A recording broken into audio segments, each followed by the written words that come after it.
Metaverse. Greetings, I'm Shad. And greetings, I'm Tyranth. And Tyranth, we are back looking at Old Country Bumpkin to Master Swordsman. Now, this has been a very intriguing anime because it does some things far better in regards to medieval swordsmanship, medieval terminology and other things, though there is still room for improvement. And we're doing a bit of a series, deep dives onto different aspects of this anime as a springboard to kind of share what the correct kind of depictions of these things are as encouragement to say we really love that you're putting in extra effort because these things are better than most anime we've seen, but there's definitely room for improvement. And in this one, I want to look at his new sword. Yep. Well, his new sword in the anime is just almost a perfect example of what we're talking about, where it's actually quite an encouraging step in the right direction, though there are things that we want to talk about. In fact, there are things that you can improve on this sword, so much so that I am going to remake this sword. In fact, I already have, right? In 3D, I'm going to 3D model this sword. I like swords, and so I've done it before. I've designed swords, and so I'm going to remake this sword, fixing some of these issues because it's so close. This could make a near perfect fantasy longsword, and you're going to get to see what the redesign is, the fixed version of this sword towards the end of the video, where we'll actually show you what it looks like. But first, we need to analyze the sword and explain what are some of the things they did really well and what are things that they could improve on.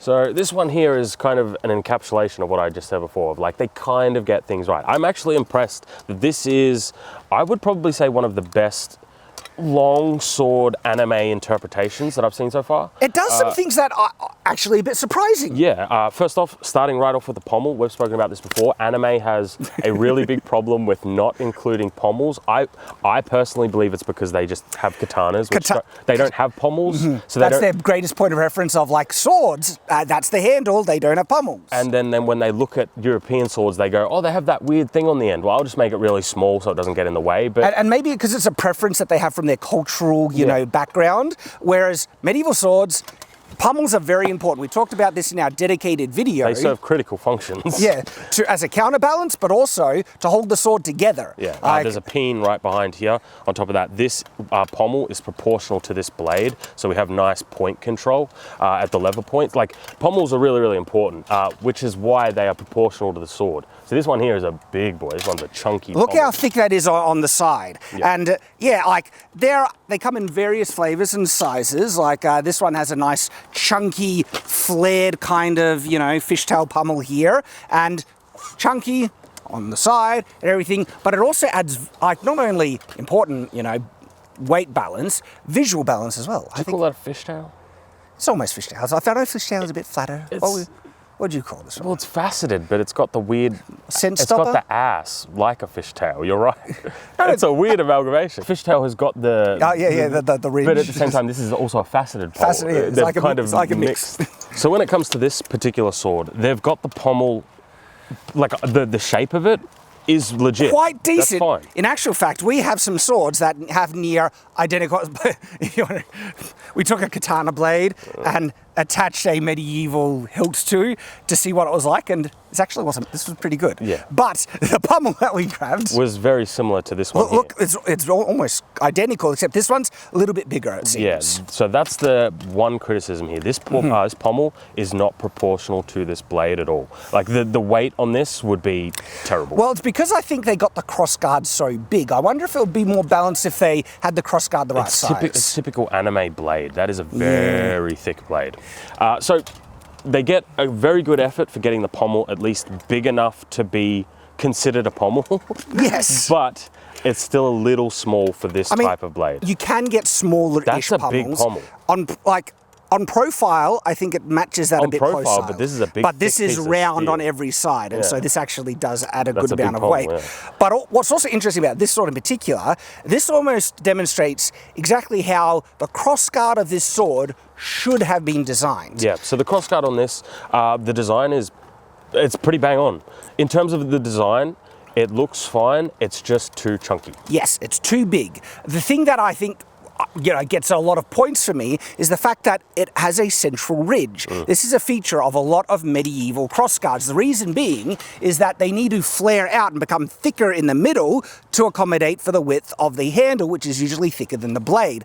But what you'll also see is on medieval crossguards, they quickly taper down on the quillins. The side points are called quillins. They taper down and become thin to reduce the weight. And what you'll also see on profile, see how thin this is? Yeah. Like right there. That's the flaw with this. It's like you got it. It's almost perfect. Well, the design is right. I would say the design is right. I would just say it's way too thick. Way too thick. Yeah. And look, this could be one of the weaknesses of animation, that it's harder to draw really thin things, but I've seen them do it But they do the little pommels. What do you mean? There are thin lines in the anime. I believe they can do it, especially with the detail that anime does in like Gundams and stuff. It's like, if you can do those Gundams so damn detailed, you can draw medieval swords right. I believe in you, Japan. Yeah. You can do it. And so, again, this is encouragement that it's a good improvement, but there's areas that you can do better with as well. We'll let you guys decide. This here, this crossguard is actually like near identical. Near identical in terms of its design. You can see how thick this is on camera versus how thick that is. So you can see the difference. It doesn't need to be that thick. Yes. But apart from that, man, this is a nice one. The weight on it's so good. It's surprising, isn't it?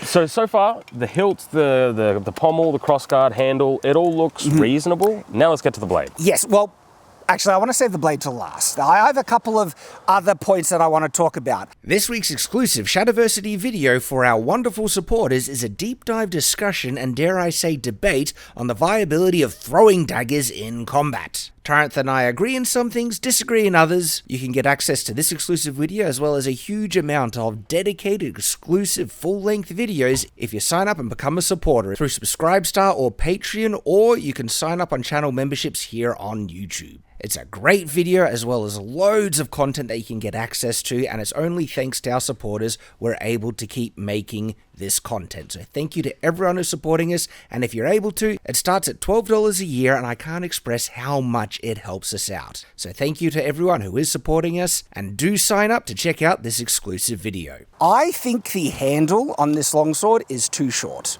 for the length of its blade. Yeah, I don't know. I can't see how long. Well, it's basically a longsword blade. If you hand me eyes, we can get an idea of the proportion and length of that handle by his fist. A hand and a half. Yeah, this looks like a bastard sword, not a dedicated longsword. Whereas, like, you can get this sword doesn't have a super long blade, but look at the, like for a longsword stuff. But I guess as a bastard sword, it's fine. Maybe this is a personal preference thing. I truly believe this is just an animation thing, because the hand looks weird anyway. Yeah. So I think his hand just might be a little bit too big. A bit too bulky. Yeah. All right. The sword does something that is a criticism I've had for anime swords generally. It has a habaki. It's small. They've reduced it, and so it's like they step in the right direction, but I just like most medieval swords, a habaki is the fitting that sits just above the crossguard on the blade, and most medieval swords, when I say most, like the vast majority, they do not have them. Habaki's not there. It's purely aesthetic. It is. I don't care. I mean, like, it's not right, yes. But at the same time, it's a fantasy sword. I can give them a habaki. That's fine. I guess, like, to me, it's doing nothing for the aesthetic or design of the sword. It's just, it would look better without. Personal preference. Personal preference? Yeah, on that one. Now, I don't mind the kind of metal fitting right underneath the crossguard that kind of wraps the handle. We've seen a lot of that in the Lord of the Rings, actually. They do that with a couple of swords. There's a number of like historical swords that I think have that, because it's usually connected to risers on swords, which are just ridges that help grip and things. Okay. Now let's go to the blade. First problem, it's just too thick. They do this with all anime swords, though. Really, though? Really? No, like, I'm not talking about the blade thickness. I'm talking about its actual width. You're talking about this profile? Yeah, that profile. That it's always monster. You can tell because you can see how the bevel curves. That's a hugely thick blade. Weakness of animation, you think? I think it is, because I haven't seen any of them do it right. So, but in terms of this thickness. The profile, Oh, that's fine. I'm fine. And it has a Fantasies type Ricasso on it. yeah, Ricasso is the blunted portion of the blade. In factual fact, Near the bottom after the crossguard where it's curved, that's what he's talking about. Ricasso's there. I love it. In actual fact, this is the exact type of design I have used on one of my own swords I have designed. I have an example. So the one that I put it on is Imperious, which is the sword of my novel, which you can get on Audible and Amazon. Very highly reviewed, 4.5 stars out of, 4.5 out of 5 stars. Like, that's very good. Anyway, that's available. So what I have here is a copy of the blade I designed on a different handle to match more medieval fantasy. Yeah. And this is actually a pretty decent example of a near perfectly executed fantasy medieval sword design. Would you call this part here a... Yep. Yeah, I would. I'm not sure I would. Is that a habaki, guys? You probably can't see it on camera because it's all black and stuff, but there's a like a habaki coming off. I guess a fantasy fine. Full. And this handle is almost the same size as that one. Yeah. This is actually a very approximate sword with very similar blade. Yeah. And look, curved in Ricasso. It can work. It can look brilliant. I've used it in my own sword designs. I have one question about this sword. Sorry, about the Country Bumpkin new sword. It has a weird shape extending out of the habaki that goes up maybe 10 centimeters on the blade. It looks like a fuller. I can't decide. I think it looks like a fuller. If it is a fuller, I'm fine with it. I think that's actually a good design feature. That's what I think and then the red part of the blade is flat and then it goes to a full heat. But it also looks like a, what would I call it? Like a... Langet? Yeah, like a langet or a metal extension. Now, dang it, we don't have the sword here. We do have some swords that have small extensions like that from the Crossguard, but not nearly as long as they have it on this sword. You're right. I can't tell. I can't tell if it's... From this angle, it looks like it's a fuller, which is fine, but when you look at it actually really close, I can't tell either way. And looking at this sword in other fights and stuff, I actually think those are ridges. And if those are ridges, that's, there's no point to it. I don't know why it's on the sword. Maybe what reinforcement to hold it to the, like it's not needed. That's really, that's not how you make swords. No. And so it's confusing. And if it is ridges, I don't like it. If it's a fuller, I do. In my redesign of the sword, I make it a fuller, okay, as you will see. Well, first, before we even just jump into that, I would say overall, I would give this like a solid B+ for like anime swords. Yeah, I would give it a B. This is way better than like So that's most. what, 7 out of 10? Yeah, it's pretty good. It's like a step in the right direction. Yeah, just like very minor changes and it would be probably functional. Before we continue, I do need to mention there is actually a couple of swords in this anime that appear a bit later that are basically perfect. They're the Holy Order swords that the Country Bumpkin ends up fighting in like a late episode, or even might be the episode he gets his new sword. These are basically perfectly designed long swords. And now I'm confused. Like, if they can do these swords near perfectly, why did they get like his standard sword that he gives his students? So like that one is quite poor, it has no pommel, and like why is that one done so poorly when they can do one's really good? And look, it's great because it shows that it can be done. I told you, Japan, you can do it. I believed in you. You pulled it off. All right, but there are still some things to be improved upon with the Country Bumpkin's new sword. So let's look at that. And here is my redesign. What you're going to notice here is that I made the Crossguard far more proportional. I even kind of added a little bit of extra shape on it because the anime one does seem to like flare out towards the ends of the quillins. Which you can do. Yeah, absolutely. I exaggerate that a bit more, make it more in proportion, make the blade in proportion as well. Mine might be a little bit wider, but I think that looks better. Yeah. And I removed the habaki. Yeah. You don't need it. You don't need it, but it's not a big deal either way. I don't like it.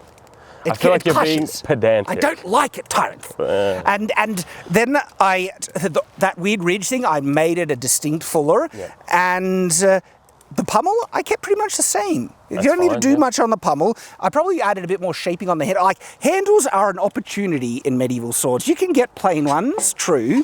Yeah, like this is the thing, right? A properly well-made handle is, in my opinion, one of the biggest and most important parts of a sword. It's your connection point to the sword. Yes. And an oval handle like this is perfectly fine for bare hands. Yes. The moment you put on gauntlets or gloves, it becomes harder to hold them. Giving it a nice, like, you know me, I love the octagonal handles. Oh. They are I need to get it. I need to get the Lockwood.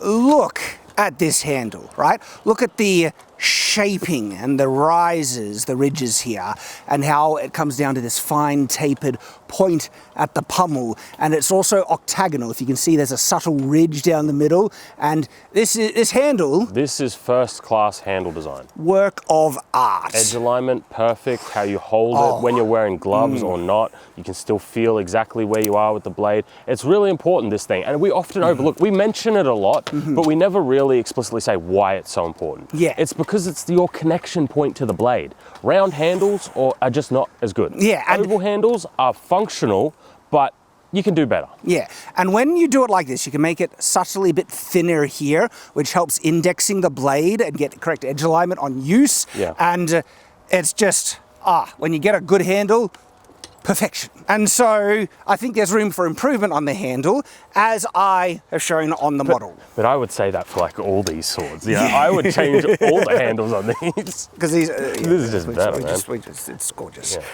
And there we go. So it can be improved. This is like small things that will get you there. And what's interesting, I think they do use a 3D model for the sword in the fight scenes when it's a 3D character fighting. And so if that's the case, well, you can absolutely get them right. Yep. Now, there is an argument, and I disagree with it, where they say proportions on swords need to be drawn thicker so they can be seen easier in the animation when the camera's zoomed out. And if that's the case, why can you still see swords in live action that are real? Don't know about that one. Why? Because swords in live action are usually trash for the exact same reason. I'm talking about movies that have good ones. Not all of them. Like if we look at Lord of the Rings ones, they're fantastic. And I don't have a problem seeing the Sword or the Crossguard in Game live of Thrones action. ones, pretty good. House of the Dragon ones, pretty good.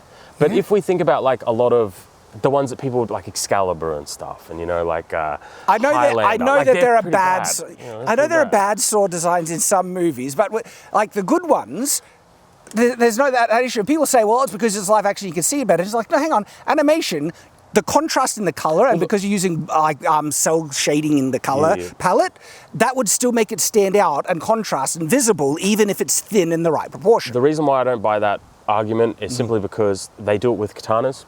Yeah. And the katanas look thin. Yep. And they look reasonable. So you can definitely do it with a long sword. You can. You can. We believe in you, Japan. You can do it. And thank you for putting in extra effort in from Old Country Bumpkin to Master Swordsman. I'm very much enjoying it. These little nuggets. And if you guys have any thoughts on little areas of improvement that you think, what do you think of my redesign? Does it capture the design of the Old Country Bumpkin sword? Let me know in the comments. And if you like these type of videos, there's a couple more. It's funny. There's 2 more subjects I'm interested in doing on this, Country Bumpkin Master Swordsman one. One has a lot to be praised with, which is the fight scene between the Country Bumpkin and Spur, and the other has near, I don't think there's anything to praise in it, and it's the armor design. Okay, yep. Because, oh boy, do we have things to talk about there. If there's one thing that this anime decides to just go all anime and give no regard to functional medieval history, it's the armor designs. Anyway, wow. That's a video for another day. Let us know if you want to see it. Appreciate you guys. And if you haven't seen the other Country Bumpkin videos, check out the one where we look at the Zweihander.